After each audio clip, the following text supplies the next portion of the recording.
Hi, I'm Bill O'Reilly. Thanks for watching us tonight. President Obama escaping reality. That is the subject of this evening's Talking Points memo. Under intense pressure, because Obamacare is so controversial, the President of the United States is on his way to South Africa to pay tribute to the late Nelson Mandela.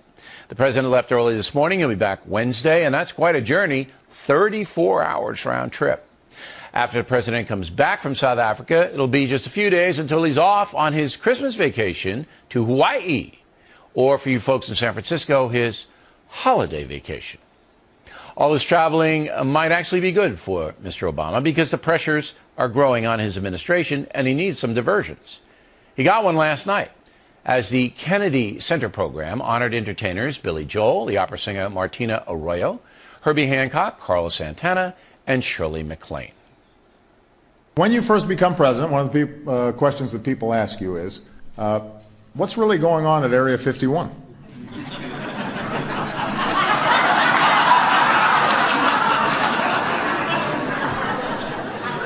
When I wanted to know, I called Shirley MacLaine.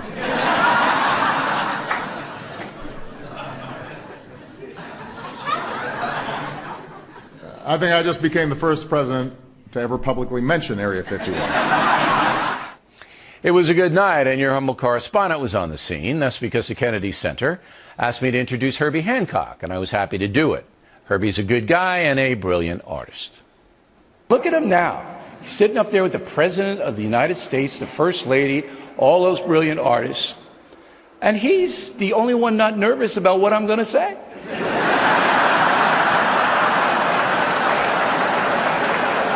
He doesn't care.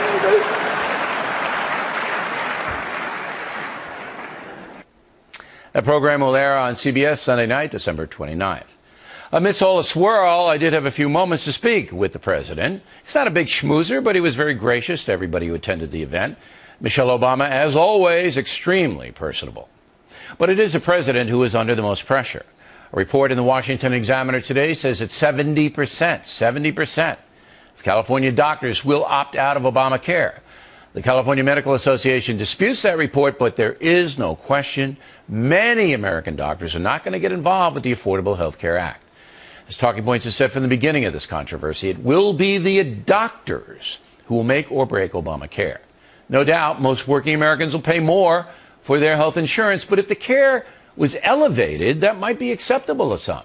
However, if doctors are not available, the whole thing will collapse. And you know what? There's nothing President Obama can do about that. He can't force doctors into the Obamacare program. And so America's leader is in a tight spot. He knows it. You know it. Right now, his only solace may be up in the air. And that's a memo. Now for the top story tonight, reaction joining us from New Orleans, Democrat James Carville. So do you agree that the doctor thing will make or break the new law?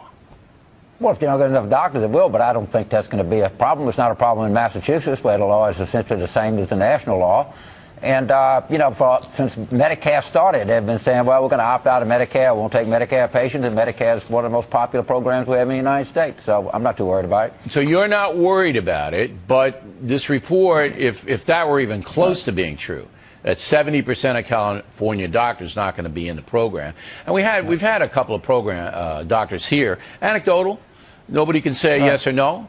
But in your state, Louisiana, interesting state, your senator, Democratic Senator Mary Landrieu, under intense pressure to not repudiate so much as modify her stance on Obamacare. So, I mean, if people in Louisiana are worried and upset, and they're taking it out on the senator who has to run next year and may well lose, I mean, I don't know why you're so confident here.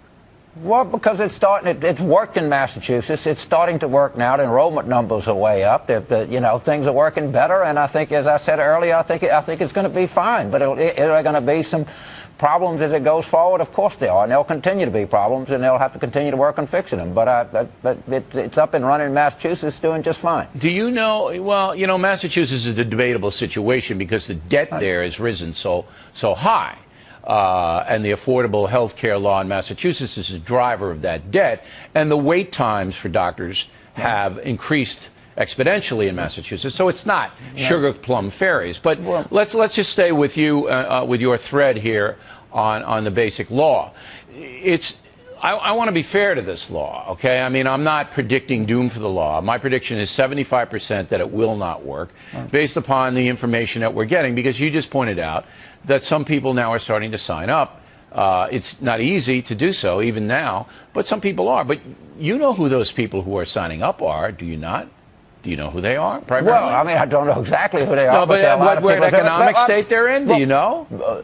Well, a lot of people that have pre-existing conditions are signing up. That's the general idea behind it. And that's if right. you look, it's the people who are going to benefit directly from Obamacare, either getting it free or heavily subsidized, or they have leprosy and they're going to die in 8 months, and they're going to get some insurance before they do. The other people aren't signing up. The young invincibles, as they say.